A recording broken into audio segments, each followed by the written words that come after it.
Shock Monkey Radio is entertainment for adults, by adults, and the views and opinions expressed here do not reflect upon the sponsors or FXBG Public Radio. For additional information, please refer to the United States Bill of Rights. Stand warned. Tune to madness, dial the rage. World's a jungle, stage by stage. Shock Monkey Radio. Feel the static, let it go. Monkey Radio. Twist the dial and lose control.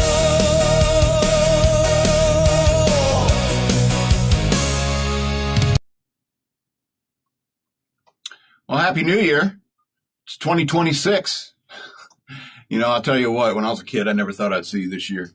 And it's just because the number was so far away, you know. It's like, yeah, I never even thought. It's like, I wonder what 2026 would be like. And boy, I never could have foreseen this.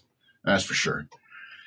Because I couldn't look that far into the future. You know, you get older, then you could start seeing more time and like larger chunks and so forth. It's interesting.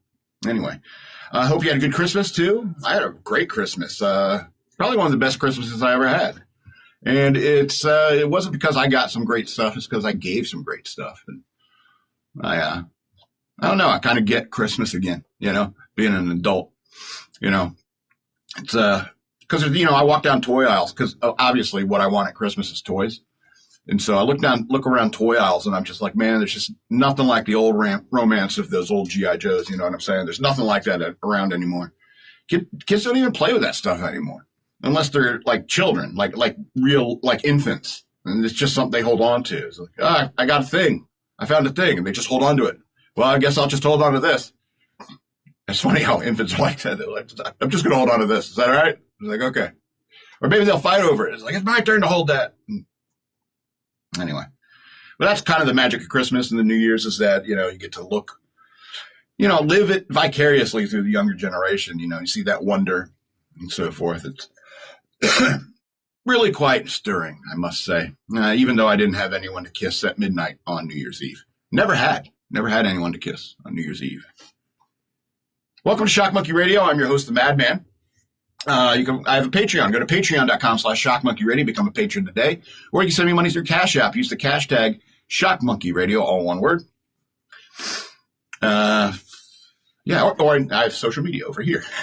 At DNALETSAW, at SLRobbins13 on the Instagram. And if you want to see the gift I got there that I really liked was the LED digital dice that I got. And they light up when you roll them. It's pretty cool. So it's like a dice set for, role-playing games because I'm that kind of nerd. And they light up. But the problem is you got to get them into the cradle, like just right. And you're talking about D20s, D12s, D10s. It's more challenging than you might think. But I don't know. Maybe we can use them something if we're doing a gaming thing again. We can use them as on-camera dice because they're very photogenic. Anyway, So over the break, obviously, I wasn't doing a whole lot of shows and editing videos and so forth. So I did watch a lot of movies. So I'm kind of stocked up on movie reviews I'm going to be talking over the next couple of weeks. So I'm not going to just shotgun blast a whole bunch of them at you, but I'll maybe do 2 a week just so I can cross them out in my notebook, So, but I did watch, I'm not going to review it, but I did watch Batman Begins again. And it's been a long time since I seen it, especially with subtitles. I saw it with subtitles. If you want to run and do that thing you got to do. Good. You good? Yep. Just make sure you wash your hands whenever you go. But it's been a while since I watched it with subtitles. And there's this one scene where Batman confronts Ra's al Ghul, and he's got two of his little ninja buddies with him. And Batman, this is how I thought it went for all these years since I've seen Batman Begins. This is how I thought it went. Where Batman says, I can beat two of your pawns. I can beat two of your pawns. That's a statement, right? But when I watched the movie again, in the dialogue, it says, I can't beat two of your pawns? With a question mark. Or is it the other way for you? Like that? Nope. I'm an idiot. Anyway. But this whole time I thought he says, I can beat two of your pawns. But instead, it's a sentence. It's interrogative. And in the English language, Batman is an American character. In the English language, interrogative usually goes up at the end, does it not? So how can you do the scary Batman voice when you have to ask a question? You know, I can't beat two of your pawns? Do you know where the drugs were going? Have you seen the Riddler around here anywhere? And all of a sudden, the intimidation factor just like kind of like drops out of the bottom. So it makes you wonder if like Batman can never actually ask a question. He always has to like, tell me where those drugs were going. You know, always have to use statements in order to get information instead of using questions. Tell me where the Riddler is. Even that's wrong for Batman. Wouldn't he know this? Like, tell me where I can find the Riddler. Because, I mean, granted, I know you're beating up thugs and pumping them for information, as it were. But, I mean, do you think there'd be at least one thug, one henchman that you're beating up Batman that would have said, you know, you put the verb at the end of the sentence, jackass. And then Batman's got to break character. And say like you hit Batman in the gut, you know, you get a lucky shot off and you get Batman in the gut, you know. Wouldn't you think you'd break character for a second? I think I beat a little. And then the Christian Bale's real voice comes out, you know. Anyway. It's just something I was thinking about while watching that movie. I don't want to review it because, I mean, I'll tell you why. Because I watched this one and The Dark Knight.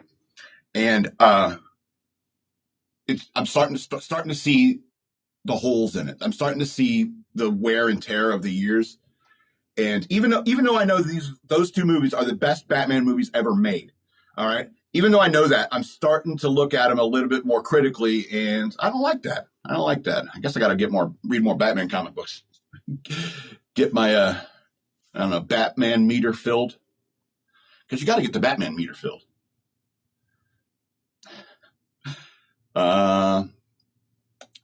Speaking of memories, you remember way back last year, I was talking about memories jarring loose.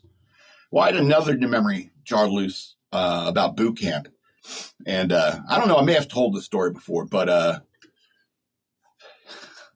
and it's funny, it's like people like, you're always talking about boot camp in the Navy. It's like, yeah, I mean, I know it's like just a few weeks, but when your adrenaline is pumping through your body like in a constant slow drip for 13 weeks or however long it was, you know, your memory becomes very, very clear.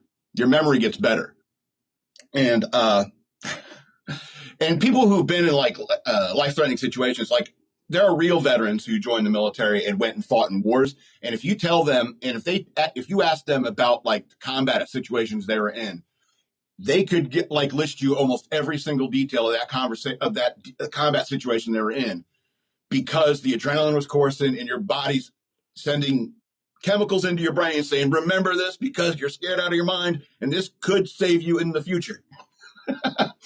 And that's the evolutionary advantage of having adrenal glands, a renal system. And so, but because your memory is like so good, it's like you remember, like all these memories get stored, and then every now and then one jar is loose. And I don't know, it was about 3 weeks. I was into boot camp, and my idiot youth group, I love them, but you know, they're idiots for doing this because they sent me, like, they put together like a big box full of cookies and candies and a card that says, we're thinking of you, have fun in boot camp and stuff. And so for the first 3 weeks of boot camp, I'm keeping my head down. I'm doing what I'm told. I'm doing everything to the best of my ability. Don't yell at me. Please don't get in my face and yell at me and make me do a bunch of push-ups. So I'm just keeping my head down and doing what I'm supposed to do. Then I get called down to the main office in our building. And so I had to go all the way down to the main office, and the office where all the recruit division commanders are all sitting around and stuff like that. I come in the room, and they're all eating cookies and candy and stuff like that. And they have a big box open with a bunch of cookies. I'm in boot camp. I can't eat any of that shit. I was too fat already to get in the Navy.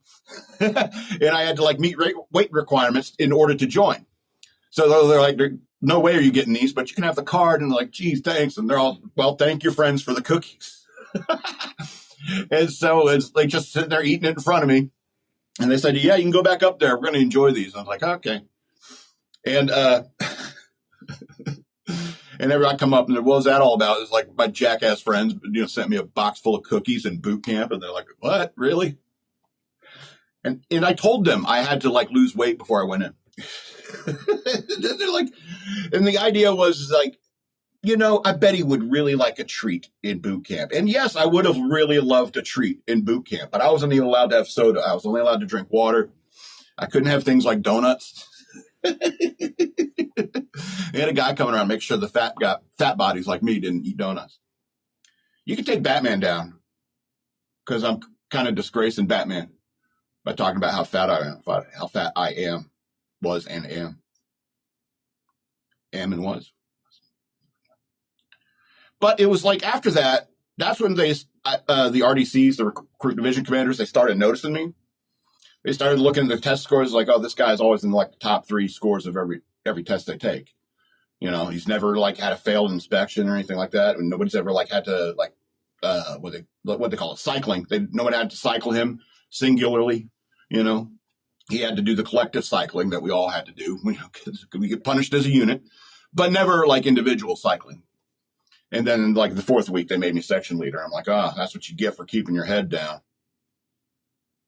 and being exceptional at it.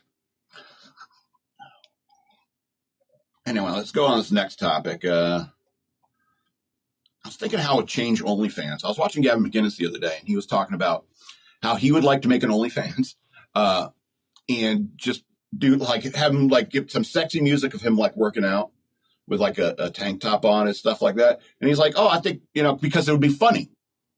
And I thought, oh, maybe I could do that. Maybe I can make an OnlyFans where I'm doing cutesy stuff and trying to get subscribers, followers, people who would pay me to pretend to be sexy. And they think, oh, look how ugly this guy is. See, it's funny because he's not sexy. And so they show it to their friends and they're like, oh, I'm going to sign up for that guy's OnlyFans. But the problem is like, say I get to a point with like, I don't know, 1,000 subscribers on OnlyFans.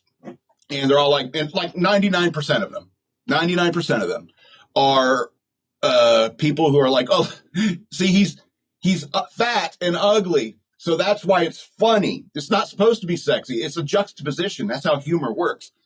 And so, but the problem is that 1%. That 1% of people who would unironically watch my OnlyFans and get some sort of sexual arousal out of it. And it's unfortunate fact of statistics, but yeah, at about 1,000 subscribers, that's what you get at least 1 or 2 people who are there because they really like you. And so at that point, I would become a pornographer. And so I think I couldn't do that, ethically. I think intent has something to do with your sin and how God will judge you and so forth. And so I can't do that. I can't do that. So I had a different idea where I think we could do this, but it needs to be like a lot of us to do this. And that is to like make OnlyFans content, but like turn it into LimeWire, where it's just the only thing you put out are quick, like 5 to 10 second clips of hilarious skits that you come up with that you do for like 5-10 second skits that are hilarious. Even if it's like pratfalls or whatever, even something simple as that, but it needs to be original. You can't just repost new LimeWires, old LimeWires, onto, is that right? LimeWire? Vine. That's it. I'm thinking of Vine. And where it's the short videos and then people can subscribe to that content and you make that original humorous content. We TikTok the fuck out of OnlyFans. You know what I'm saying? Because like then all of a sudden all these, chicks are just trying to make money off their beauty or body or, just being prostitutes really. And, maybe we could like change the market that uses OnlyFans. And next thing you know is like, oh, we're going to make OnlyFans for teens. And because we stopped doing porn and we started doing silly little Vine videos. Or rather, that's what became popular on the platform. And then that takes over OnlyFans. After all, we got to stop these women. I mean, short of like taking down OnlyFans, like the FBI shutting down OnlyFans, the site. Short of that, we need to discourage women from doing this kind of stuff. Because, I mean, every girl at some point in your life, you got to sit there and say, I'm beautiful. I'm beautiful. And you are. You really are. And you're like, I'm beautiful enough that I could definitely make money doing this. And you are. Absolutely. But the problem is that it's prostitution. You know, at some point, you got to realize it's like you're just all your subscribers, they're dudes touching themselves, you know, looking at you and touching themselves. And it's not good. That's prostitution. You know, whether it's live or whether it's a video you put out, you know, that's prostitution. I'm sorry, Andrew Tate. You know, you Andrew Tate likers out there, people who like him. Sorry. That equals prostitution in my book, and that's wrong. All right. Especially because it cheapens what sex is supposed to be. All right. Sex is supposed to be private, like not on the internet. Like you shouldn't have dirty pictures of you or anyone else on your phone. I sure don't, you know, because the main reason why I don't have them on my phone is because I know I'm going to die one day and somebody's going to find something. Anyway. But the point is that it cheapens what sex really is. It's supposed to be between a man and a woman who love each other and want to spend the rest of their lives together, and then they get married, and then they have sex. And then they can film it all they want for their own private use, if you ask me. Yeah. But only for their own private use. That's where EK chimed in. It's like, yeah, there we go. And all right, now I'm on board. Because that's what sex is supposed to be. And when you cheapen sex on OnlyFans, you cheapen the whole experience of sex. All right. I'm going to get deep on you. It's like every single porn you've ever seen, every single picture that made you hot. If you saw the Sydney Sweeney ad and it made you a little hot, that's locked up in your head. It's what some guys call the spank bank. You know, just stuff you remember. And all of that taints your sexual behavior throughout the rest of your life. All right. And that's a bad way to be. You know, I was thinking about the show Shameless, where this is complicated, I know, but she's with this guy and he's a sex addict and he's swearing off, I don't want sex anymore. And because I'm a sex addict. And she's like, well, I need something. The girl's got to get a little something. And then he starts having sex with her again. And then all of a sudden he's like into the crazy kinky stuff. Like, tie me up, you know, smack me around, you know, immediately. And so she's like, okay, I get it. You're one of those alcoholics that should actually never touch alcohol again. It's not one of those alcoholics that maybe on New Year's you'll have a glass of champagne. All right. So, and women shouldn't be cheapening themselves. They're beautiful. They're the finest creation God.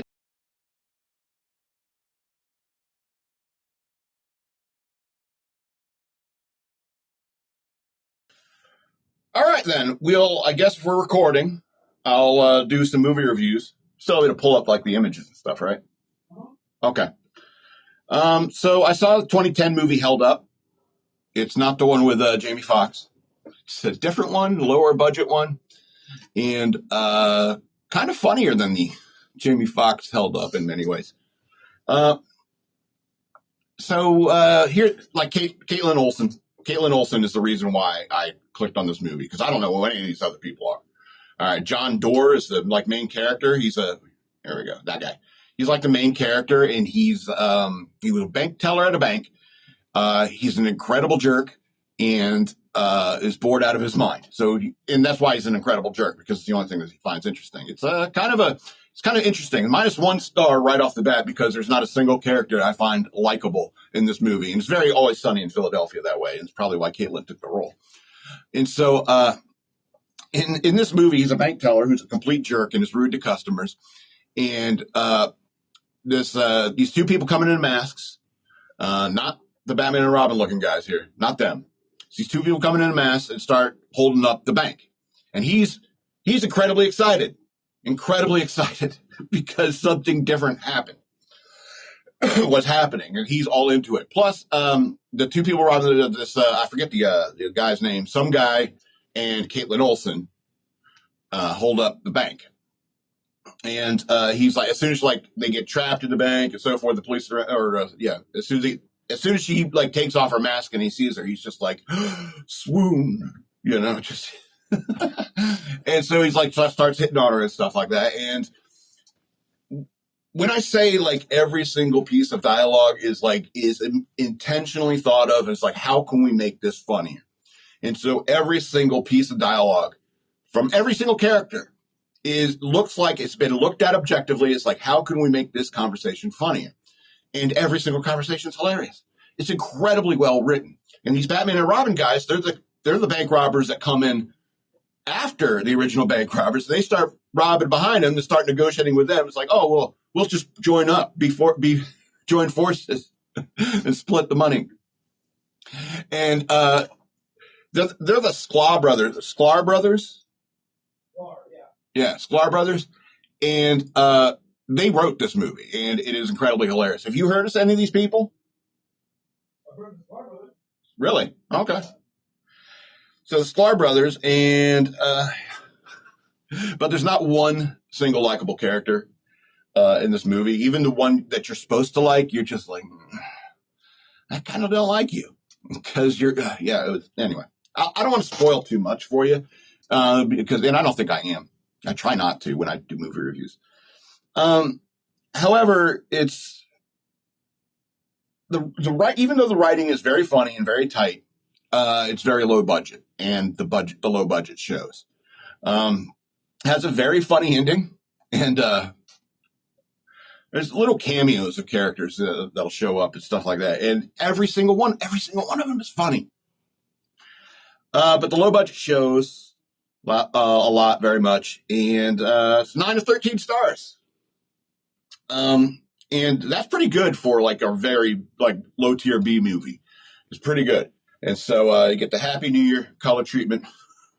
And it's but the writing is funny if you enjoy a less than moral cast of characters. And I don't know about you, but like the first time through, like Always Sunny in Philadelphia, like the first 3 seasons, I had to watch them over again because I'd have to stop after a couple episodes. Like, these people are horrible, you know.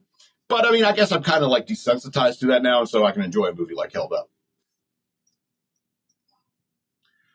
All right, let's go to this other movie, another comedy called Life After Beth, a 2014 movie. And obviously, it's because of Aubrey Plaza. If there's a movie with Aubrey Plaza in it, I'm going to watch it because, like most everyone, I find her very attractive. And then obviously, you see, we got a star-studded cast. You got John C. Reilly, Molly Shannon, Anna Kendrick makes an appearance, and this Dane DeHaan guy. I've seen him around, I guess. It's quite funny, and it basically begins with a funeral.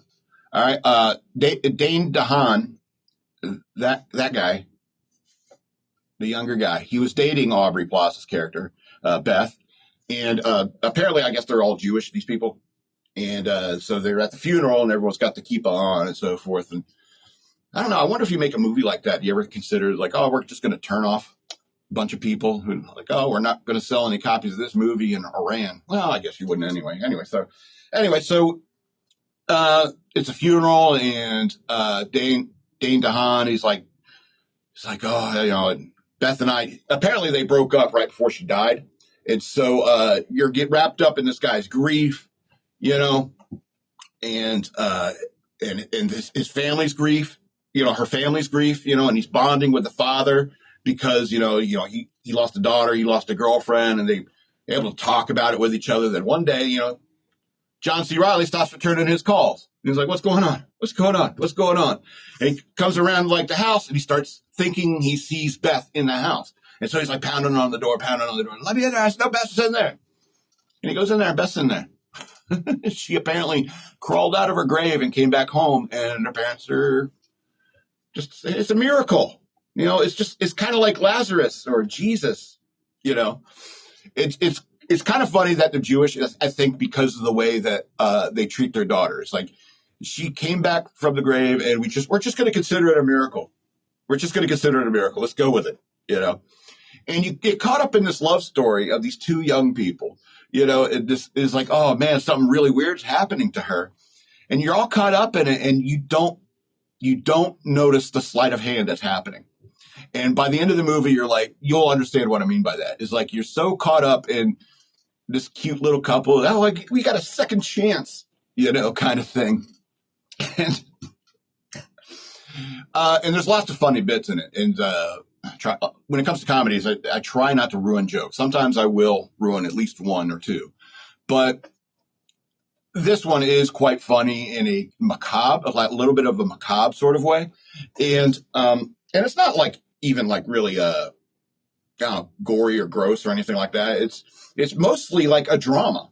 It's like, I fell in love with a teenage vampire kind of thing. But it's quite funny. Anyway, 12 of 13 stars. Really good.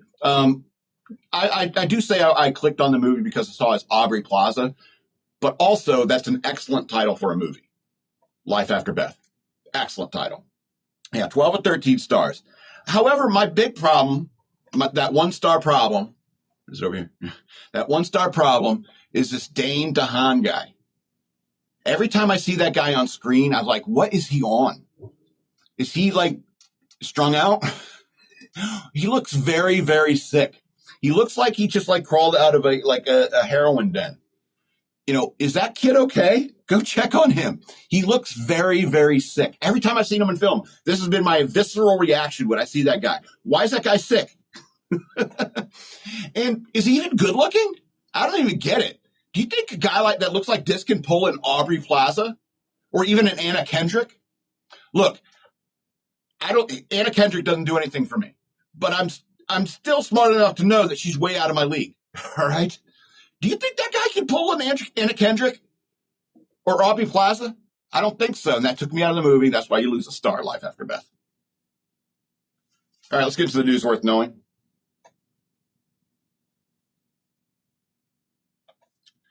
So just record it, and then we'll upload it after. Yeah, I still don't have the internet. All right. Damn internets. All right, let's go to this first story. Biggest story of the year already. The Maduro thing.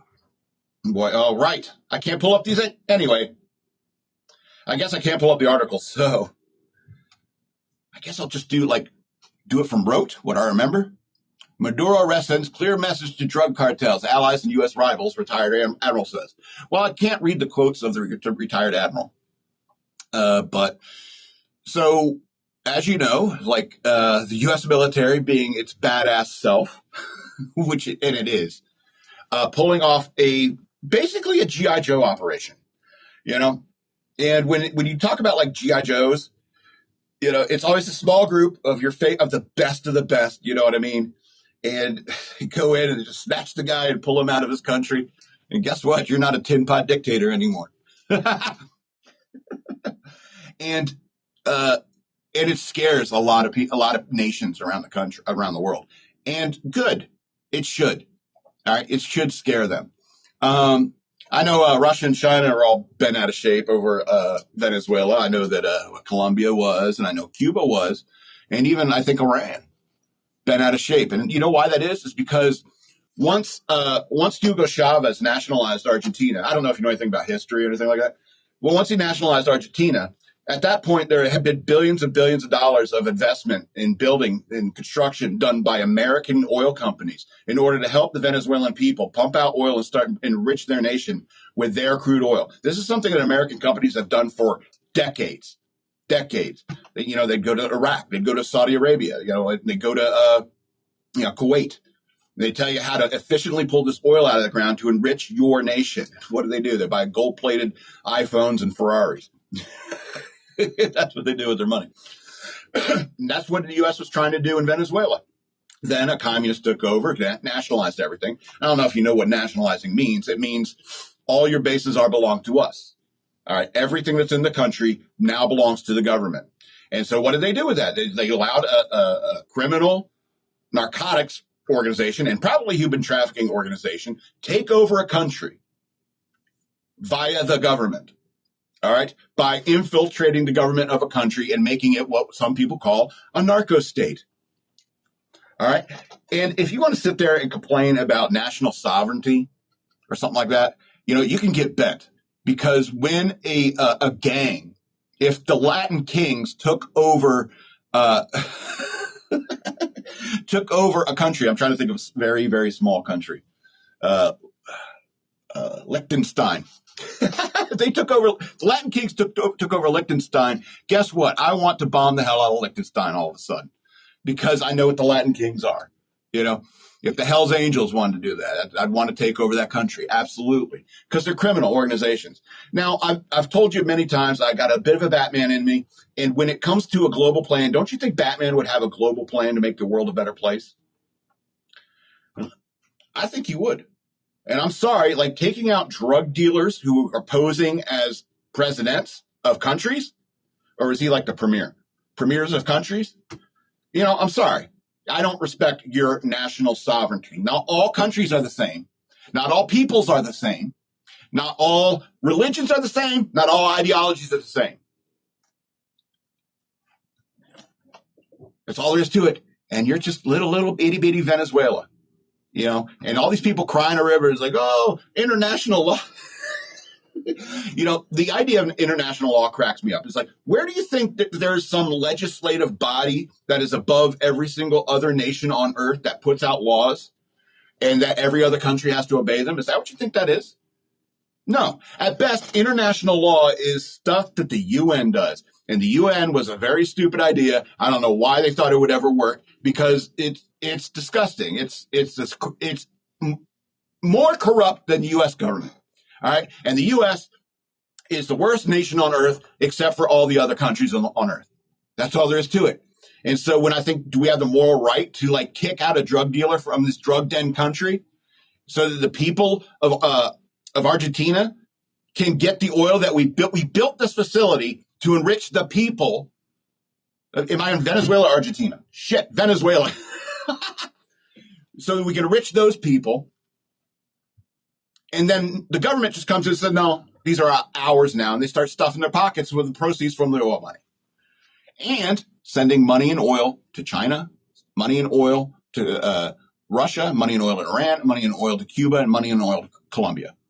And they take out this big earner within the Western Hemisphere. And because of this, Cuba's probably going to collapse all on its own. So when it comes to Batman making the world a better place, sorry, Trump's the closest to Batman I've ever seen in terms of a global thing. It's not like he was out there in the streets. Could you imagine Trump, like when he was 30 years old, running around the rooftops of Manhattan? I am the Bat. I am the Bat. I'm the greatest Bat that there ever was. Everyone always says. All right, let's go to this next story. I'm kind of digging this pirate shit. The conversation of like law, international law. The best there is like maritime law. And that depends upon the maritime law of that specific country. I keep trying to pull up the articles like an idiot. Anyway, so like I said, there's a bunch of oil oil and money that has been like pilfered from like Venezuela. And it's all sitting on, a lot of it still sitting on ships in the ocean. And so they got this Russian flagged oil tanker in the North Atlantic, and the U.S. has attempted to board it. I was hoping to get an update, but the internet went and pooped the bed. All right, we're going to have to move faster, I guess, because I don't have all the details. All right, I don't know if you heard about this. Suspect, I tried to pull up the article again. I just said something 5 seconds ago. Anyway, so suspect advanced home vandalism had multiple run-ins with the law. So there's this guy named... He wants to be called Julia. He walked up to the vice president's private residence and with like a hammer, I think, and started bashing windows. It just kind of blows my mind. I've seen body cam videos of people trying to get into Mar-a-Lago because they think Trump is their boyfriend. I saw this one. It was a woman who seriously thought Trump was her boyfriend. She was sending her coded messages through his press announcements and stuff like that. And the message was telling her to come to Mar-a-Lago, come to me. So she gets arrested trying to get into Mar-a-Lago. But you can walk up to the vice president's house and like start banging on it with a hammer. What was the Secret Service doing? Or did all the chicks that were guarding the president the day he got shot, they all got moved to the vice president's detail? So they're all just, I don't know, playing Candy Crush together. I don't know what they do. Anyway, So, yeah, what's up with that security there, fellas? All right, damn it. I kind of want to get this quote from Conan O'Brien, but I'm going to have to do it from rote. Paraphrase it. Maybe later, I'm going to have to do some work to splice these two things together. Maybe I'll put the quote up later in post-production. Conan O'Brien says the Trump comics have been co-opted by anger. They're just streaming. And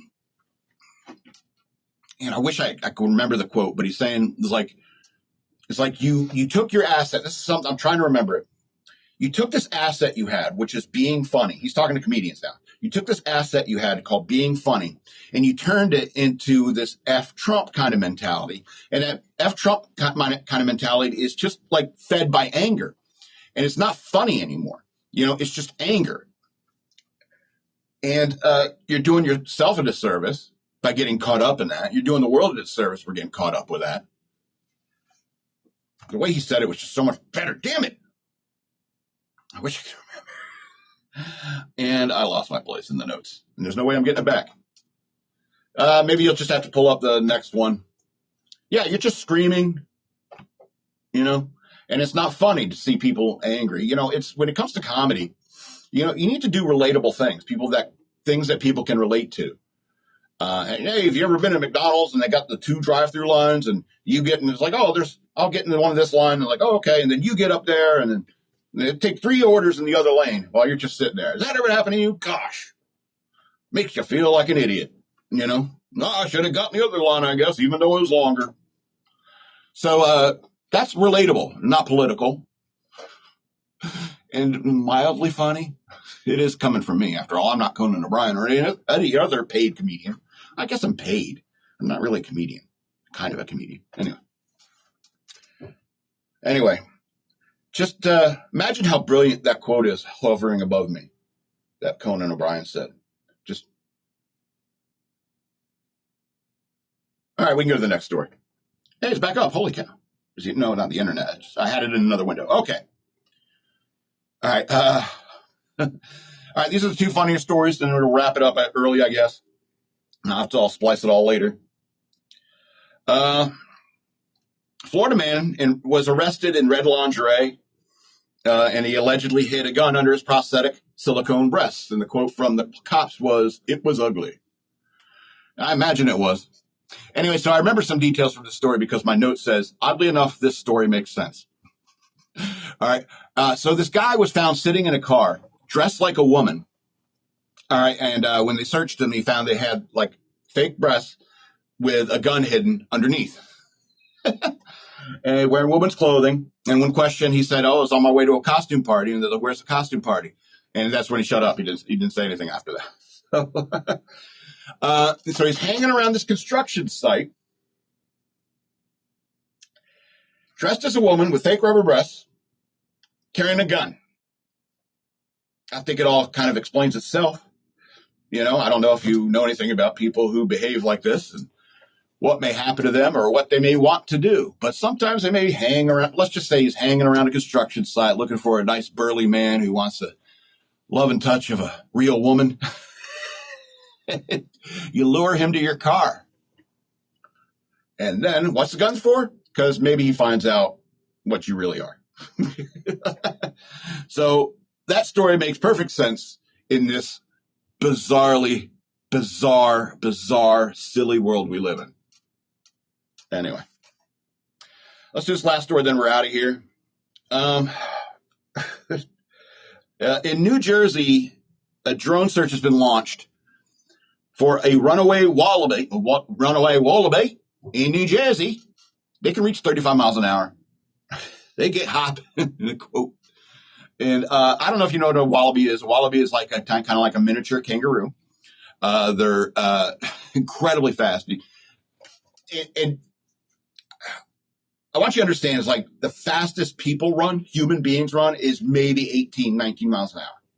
All right. Maybe. But this thing twice can double us, it will catch you. These monstrous little tiny kangaroos. And kangaroos are mean too. Wallabies are mean. Kangaroos are mean. A lot of stuff that comes from Australia is mean. Even Foster's beer is mean. because the can is so damn big, you can't fit it in the console in your car. Not that you should be putting it in the console of your car. But I'm terrified. I'm scared of horses. All right. But the fact of the matter is there's lots of animals that scare me. Wallaby being one of them, kangaroo being one of them, hippopotamus being another. It's like, dragons, centaurs. There's tons of fictional ones I'm scared of too. But I mean, what irritates me the most is that they're brought to our continent. They belong in Australia. They don't belong here. They get brought to our continent, and they don't belong here. And now I've been seeing a lot of stories like this over the last month or two. I've been covering a lot of them. A lot of these things are getting out. They don't belong here, and they're getting out. And it scares me that one day I'm going to hear a story about, DC Zoo hippopotamus. Is there even a hippopotamus up there? I don't know. Hippopotamus escapes and is on his way to Fredericksburg. I'm terrified out of my mind because I have nightmares about hippopotamus. Hippopotamuses. About them and horses and lots of other scary creatures. Now, because I read this news story, I'm probably going to have a nightmare about wallabies. I want to remind you again that I have a Patreon. Go to patreon.com/shockmonkeyradio. Become a patron today. I'd very much appreciate it. Or you can send me money through Cash App. Use the hashtag shockmonkeyradio, all one word. Or you can follow me on social media. Or you can follow me on social media at DNALATSAW. That's the word wasteland spelled backwards on Twitter. And at SLRobbins13 on Instagram. This has been Shock Monkey Radio. I'm the Madman, and I love you. The madman loves you all, from the big to the small.